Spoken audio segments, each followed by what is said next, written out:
का स्वागत है, जहां पर सिर्फ एक ही वीडियो के अंदर हम पूरे हफ्ते की सारी लेटेस्ट न्यूज को जानते हैं। और अगर मैं इस हफ्ते की बात करूं तो इस पूरे वीक के अंदर बहुत बड़ी बड़ी न्यूज सामने आई है और मेरे ख्याल से इनमें से कुछ खबरों के बारे में तो आप पहले से ही जान गए होंगे। तो इसीलिए चलिए जल्दी से हम इस वीडियो को स्टार्ट करते हैं और इस पूरे हफ्ते सुपर हीरो जॉनरा से जितनी भी खबरें सामने आई है उन सारी खबरों को जानते हैं। तो ये वीडियो काफी कमाल की होने वाली है, इसलिए आप सभी से पूरा एंड तक जरूर देखना। और अगर आप में से कोई हमारे चैनल को पहली बार देख रहा है तो वो जल्दी से हमारे चैनल को सब्सक्राइब कर लेना एंड सब्सक्राइब बटन के बगल के बेल आइकन को भी ऑल पर सेट कर लेना, ताकि जैसे हमारे चैनल की कोई भी लेटेस्ट वीडियो अपलोड हो वैसे आप उस वीडियो को सबसे पहले देख सकें। और हाँ, अगर आपको वीडियो पसंद आती है तो आप वीडियो को लाइक जरूर करना। वीडियो पर एम करते हैं 2000 लाइक्स का। एम छोटा सा है, इसीलिए जल्दी से पूरा कर दो। तो फिर आइए अब हम इन सारी बातों को साइड करते हैं एंड आज की इस कमाल की वीडियो को स्टार्ट करते हैं।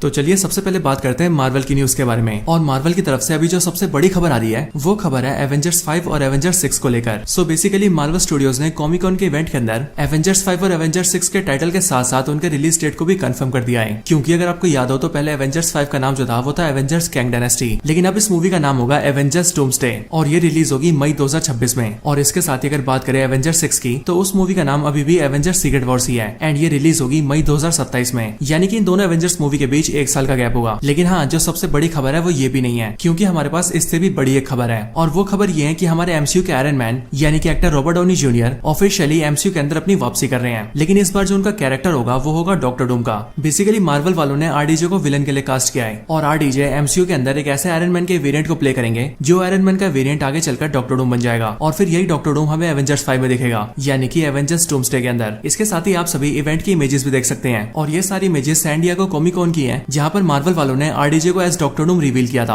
हालांकि सिर्फ यही नहीं बल्कि इसके साथ ही एक और बड़ी खबर सामने आई है एंड वो खबर ये है कि जो रूसो ब्रदर्स हैं वो भी एमसीयू के अंदर वापसी कर रहे हैं। आप सभी ने एमसीयू के Captain America the Winter Soldier, Captain America Civil War, Avengers Infinity War और एवेंजर्स एंड गेम तो देखी होगी। और अगर देखी है तो मैं आपको बता दूं कि ये सारी मूवीज रूसो ब्रदर्स ने डायरेक्ट करी थी और इसीलिए मार्वल वाले चाहते हैं कि उनकी आगे की एवेंजर्स मूवीज को भी रूसो ब्रदर्स ही डायरेक्ट करें। और इसके लिए मार्वल ने रूसो ब्रदर्स को ऑफिशियली हायर कर लिया है, इसीलिए वो एमसीयू के एवेंजर्स 5 और एवेंजर्स 6 दोनों को ही डायरेक्ट करेंगे। हालांकि आरडीजे के साथ साथ अगर बात करें अपने एमसीयू के कैप्टन अमेरिका की यानी कि एक्टर क्रिस एवंस की, तो इनको लेकर भी ये खबरें सामने आ रही है कि मार्वल वाले इन्हें भी वापस लाना चाहते हैं एंड मार्वल का ये प्लान है कि वो क्रिस एवंस के कैप्टन अमेरिका को एवेंजर्स मूवी के अंदर फिर से लीड में रखें। लेकिन हाँ, क्रिस एवंस अपनी वापसी करेंगे या नहीं इस बात की अभी तक कोई श्योरिटी नहीं है, लेकिन अगर इसको लेकर कोई ऑफिशियल कंफर्मेशन आता है तो मैं आपको जरूर बता दूंगा। वैसे इन सबके साथ ही मार्वल वालों ने फैंटास्टिक 4 के ऑफिशियल टाइटल को भी रिवील कर दिया है एंड बेसिकली इस मूवी का जो टाइटल होगा वो होगा द फैंटास्टिक 4 फर्स्ट स्टेप्स और ये रिलीज होगी अगले साल के 25 जुलाई को। इनके अलावा मार्वल को लेकर एक अच्छी खबर ये भी सामने आई है कि मार्वल सिनेमैटिक यूनिवर्स ने अपनी मूवीज से अब तक $30 बिलियन से भी ज्यादा की कमाई कर ली है और इसीलिए इतने सारे कलेक्शन के साथ ही एमसीयू पूरी दुनिया की सबसे बड़ी मूवी फ्रेंचाइजी बन चुकी है। और इसके साथ ही ये पहली ऐसी फ्रेंचाइजी बनी है जिसने की इतना सारा पैसा कमाया है। और सिर्फ यही नहीं बल्कि अगर किसी और फ्रेंचाइजी को इससे कंपेयर करें तो कोई दूसरी मूवी फ्रेंचाइजी एमसीयू के आसपास भी नहीं है। तो चलिए अब इसके आगे बात करते हैं डेडपूल 3 के बारे में। तो डेडपूल 3 इसी महीने के 26 को रिलीज हो चुकी है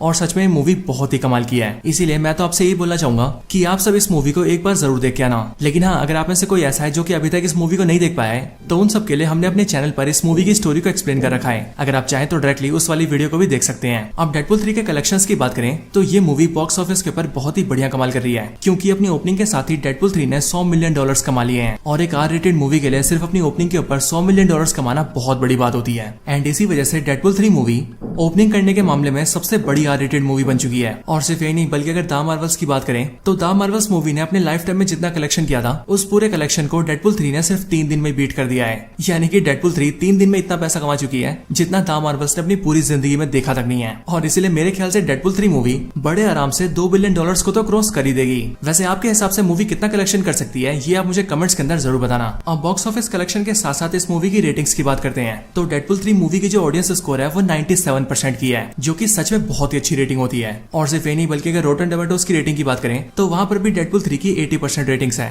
जिसका मतलब ये मूवी फैंस को भी बहुत पसंद आ रही है। इन सब के साथ ही जो हॉट टॉयज कंपनी है जो कि बेसिकली सुपर हीरोज के एक्शन फिगर्स बनाती है, उसने डेडपूल 3 मूवी से कई सारे कैरेक्टर्स के एक्शन फिगर्स बनाए हैं। मैं इन सब की इमेजेस आपके सामने दिखा रहा हूँ, आप चाहे तो इन्हें रोक कर भी देख सकते हैं। और यहाँ पर आप ये देख सकते हैं कि इन सभी एक्शन फिगर्स में से एक एक्शन फिगर के अंदर डॉगपुल को भी मेंशन किया गया है। इन सब के साथ ही हॉट टॉयज ने डेडपूल और वुल्वरीन के 2 स्टैचूज भी रिवील किए हैं, जिनमें से डेडपूल का जो स्टैचू है वो 2.2 मीटर्स का है और वुल्वरीन का स्टैचू 2.1 मीटर्स का है। और इन दोनों स्टैचू स्टैचूज की इमेजेस को भी आप सभी अपने सामने देख सकते हैं। हॉट टॉयज के साथ साथ इनके कई सारे मर्चेंडाइज भी सामने आए हैं जो कि देखने में काफी ज्यादा कूल लग रहे हैं। लेकिन हाँ, ये सारे मर्चेंडाइज इंडिया में कब अवेलेबल होंगे इस बात की अभी कोई श्योरिटी नहीं है। इन सब के आगे बात करें पॉपकॉर्न बकेट्स की, तो डेडपुल 3 मूवी के थीम के कई सारे पॉपकॉर्न बकेट्स भी सामने आए हैं और ये सारे पॉपकॉर्न बकेट्स भी देखने में काफी ज्यादा कूल लग रहे हैं। और इनके आगे अगर बात करें एक्सबॉक्स नाम की गेमिंग कंपनी की, तो इन्होंने भी डेडपुल और वुल्वरीन के थीम के कई सारे चीकी कंट्रोलर्स निकाले हैं। इनमें से ये रहे डेडपुल के कंट्रोलर्स और इन सब के आगे ये रहे वुल्वरीन के कंट्रोलर्स, और सही में ये सब भी देखने में काफी बढ़िया लग रहे हैं। हालांकि इन सब के आगे अगर बात करें डेडपुल 3 मूवी के विलन की,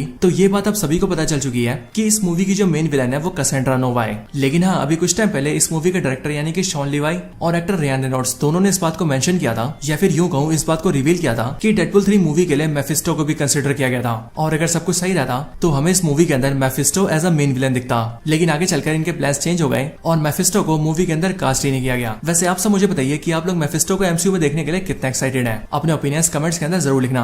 चलिए अब इसके आगे बात करते हैं मार्वल स्टूडियोज के प्रेसिडेंट केविन फाइगी के बारे में। सो अभी हाल ही में केविन फाइगी से म्यूटेंट्स के बारे में पूछा गया था और क्वेश्चन ये था कि एमसीयू में म्यूटेंट्स कब और किस तरह से दिखेंगे। सो इसको लेकर ही केविन फाइगी ने ये बोला है कि एमसीयू में म्यूटेंट्स के दिखने की शुरुआत डेडपुल 3 से हो चुकी है और इसीलिए अब से एमसीयू के अंदर जितनी भी मूवीज आएंगी उन सभी के अंदर कोई ना कोई म्यूटेंट जरूर दिखेगा। और उनके हिसाब से आने वाला जो एमसीयू का टाइम है वो म्यूटेंट एरा है, यानी कि म्यूटेंट्स का समय। वैसे सिर्फ म्यूटेंट्स के बारे में नहीं बल्कि केविन फाइगी ने एवेंजर्स 5 के बारे में भी बात करी है। और एवेंजर्स को लेकर बेसिकली केविन फाइगी ने ये बोला है कि एमसीयू फेज 4 के अंदर जितने भी कैरेक्टर्स दिखाए गए हैं उन सब में से बहुत ही कम ऐसे कैरेक्टर्स होंगे जो कि एवेंजर्स मूवी में दिखेंगे। और सिर्फ यही नहीं बल्कि केविन फाइगी ने ये भी बोला है कि आने वाली एवेंजर्स मूवी के अंदर बहुत ही ज्यादा कैरेक्टर्स को नहीं दिखाया जाएगा, बल्कि कैरेक्टर्स काफी हद तक लिमिटेड होंगे एंड जितने भी कैरेक्टर्स दिखाए जाएंगे उन सभी को बहुत ही सोच समझकर मूवी में डाला जाएगा। वैसे इन सब के साथ साथ केविन फाइगी ने नोवा की सीरीज को भी कंफर्म कर दिया है और उन्होंने बेसिकली ये बोला है कि नोवा का जो प्रोजेक्ट है वो अभी भी डेवलपमेंट में है एंड इसके ऊपर एक प्रॉपर टीवी सीरीज बन रही है जो कि as of course Disney plus के ऊपर ही आएगी। लेकिन हाँ, इस सीरीज को रिलीज होने में अभी भी 3 से 4 साल का टाइम है, जिसका मतलब नोवा एवेंजर सीक्रेट वॉर्स के बाद ही एमसीयू में आएगा। चलिए अब बात करते हैं अगाथा सीरीज के बारे में। तो अगाथा की जो अपकमिंग सीरीज है यानी कि अगाथा ऑल अलोंग, उसके अंदर एक्टर जो लोके भी दिखने वाले हैं और इन्होंने बेसिकली अपने कैरेक्टर को लेकर ये बात कंफर्म कर दी है कि अगाथा सीरीज के अंदर इनका जो कैरेक्टर होगा वो एक गे होगा।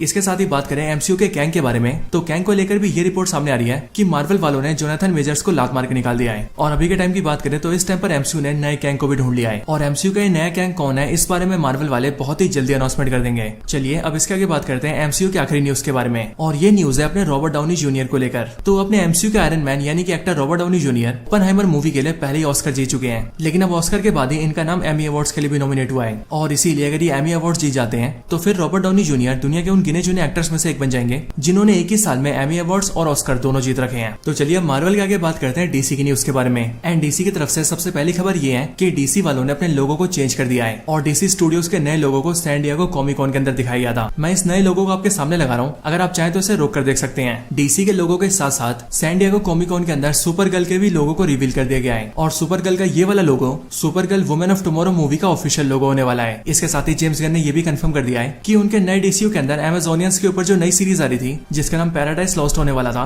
वो इस टाइम पर डेवलपमेंट में है और इसलिए अगर सब कुछ सही रहा तो बहुत ही जल्दी इस वाली सीरीज की फिल्मिंग भी स्टार्ट हो जाएगी। इसके साथ ही बात करें जोकर 2 मूवी के बारे में, तो इसका नया ऑफिशियल ट्रेलर भी सामने आ चुका है। अगर आपने नहीं देखा तो आप सभी यूट्यूब से देख सकते हैं एंड इस बात को भी कंफर्म कर दिया गया है कि ये मूवी इसी साल के 4 अक्टूबर को रिलीज हो रही है। इसके आगे बात करें सुपरमैन एंड लुइस के बारे में, तो इनके फाइनल सीजन का भी ट्रेलर रिलीज हो चुका है और रिलीज डेट्स की बात करें तो ये सीरीज इस साल के 17 अक्टूबर से स्टार्ट हो जाएगी और इस वाले सीजन के खत्म होने के साथ ही ये सुपरमैन एंड लुइस सीरीज पूरी तरह से खत्म हो जाएगी। इनके साथ ही अगर बात करें रॉबर्ट पैटिंसन वाले बैटमैन के यूनिवर्स की, तो इनके जो बैटमैन यूनिवर्स है उसका ऑफिशियल नाम सामने आ चुका है और इन मूवीज के जो डायरेक्टर है यानी कि डायरेक्टर मैट रिव्स, उन्होंने अपने बैटमैन यूनिवर्स का नाम रखा है the Batman epic crime saga. चलिए बात करते हैं द बॉयज सीरीज के यूवी के बारे में यानी कि एक्टर जैक क्वाइड के बारे में। तो इन्होंने भी हाल ही में इस बात को रिवील किया था कि जब जेम्स गन अपने नए सुपरमैन के ऑडिशंस ले रहे थे तो इन्होंने भी सुपरमैन के लिए ऑडिशन दिया था, लेकिन अनफॉर्चुनेटली इन्हें सुपरमैन के लिए कास्ट नहीं किया गया और फिर जाकर ये मौका मिला डेविड कॉरेंसवेट को। लेकिन हाँ, इसके आगे उन्होंने ये भी बताया कि उन्हें इस बात की बहुत खुशी है कि उन्हें सुपरमैन के एनिमेटेड वर्जन को अपनी आवाज देने का मौका मिल रहा है और ऐसा बेसिकली इसीलिए क्योंकि सुपरमैन की जो नई एनिमेटेड सीरीज आ रही है यानी कि माय एडवेंचर्स विद सुपरमैन, उसके अंदर सुपरमैन को यही अपनी आवाज दे रहे हैं। तो यही सब थी डीसी की खबरें। अब डीसी के आगे चलिए बात करते हैं कुछ अदर न्यूज के बारे में। तो यहाँ पर सबसे पहले द बॉयज का सीजन 5, बेसिकली द बॉयज के सीजन 5 को भी कंफर्म कर दिया गया है और ये जो द बॉयज का सीजन 5 है ये रिलीज होगा साल 2026 के अंदर। इसके अलावा द बॉयज के सीजन 5 का एक ऑफिशियल पोस्टर भी रिवील किया गया है जिसे इस टाइम पर आप सभी अपने सामने देख सकते हैं। एंड मैं आपको बता दूं कि जब से पोस्टर रिलीज हुआ है तभी से सीजन 5 की हाइप बहुत ही ज्यादा बढ़ चुकी है और वो इसीलिए क्योंकि इस पोस्टर के अंदर जो सीन दिखाया जा रहा है वो पूरा पूरा सीन द बॉयज की कॉमिक्स के अंदर बहुत ही ग्रैंड है एंड इसीलिए द बॉयज के फैंस इस बात का इंतजार कर रहे हैं कि द बॉयज के कॉमिक वाले सीन को जल्दी से लाइव एक्शन में दिखाया जाए। अब द बॉयज के साथ ही चलिए बात करते हैं जेन वी के बारे में। तो जेन वी जो सीरीज है उससे ये कंफर्मेशन सामने आया है कि इसका जो सीजन 2 है वो अगले साल रिलीज होगा, यानी कि साल 2025 के अंदर, और उसकी जो स्टोरी होगी वो डायरेक्टली कनेक्ट होगी द बॉयज के सीजन 5 से।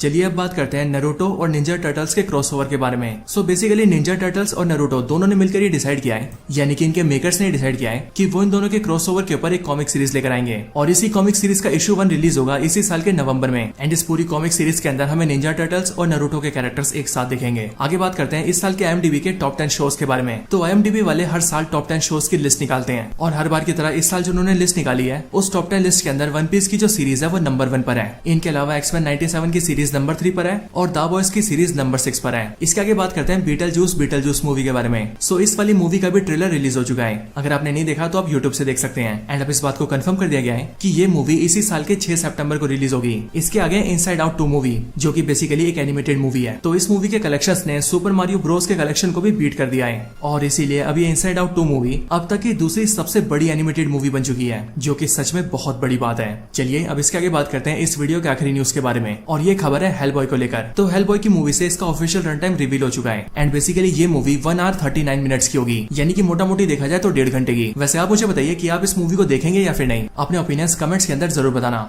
सो दोस्तों यही थी वीडियो इस हफ्ते की BNN न्यूज के ऊपर। वैसे आपको आज की सारी न्यूज कैसी लगी ये आप मुझे कमेंट्स के अंदर जरूर बताना, और अगर आप सभी का कोई और रिकमेंडेशन हो या फिर आप किसी और टॉपिक के ऊपर वीडियो देखना चाहते हैं तो वो भी आप मुझे कमेंट्स के अंदर जरूर बताना। बाकी इसके साथ ही हमने डेडपूल 3 मूवी को पूरी तरह से एक्सप्लेन कर दिया है, इसलिए अगर आप भी उस वीडियो को देखना चाहते हो तो आप सभी डिस्क्रिप्शन में दिए लिंक को यूज करके या फिर डायरेक्टली हमारे चैनल में जाकर उस वीडियो को देख सकते हैं। मुझे उम्मीद है कि आपको वो वाली वीडियो बहुत पसंद आएगी। तो बस आज की इस वीडियो में इतना ही, इस वीडियो को यहीं पर एंड करते हैं। मैं मिलता हूँ आपसे ऐसी किसी और बेहतरीन वीडियो में, तब तक के लिए गुड बाय।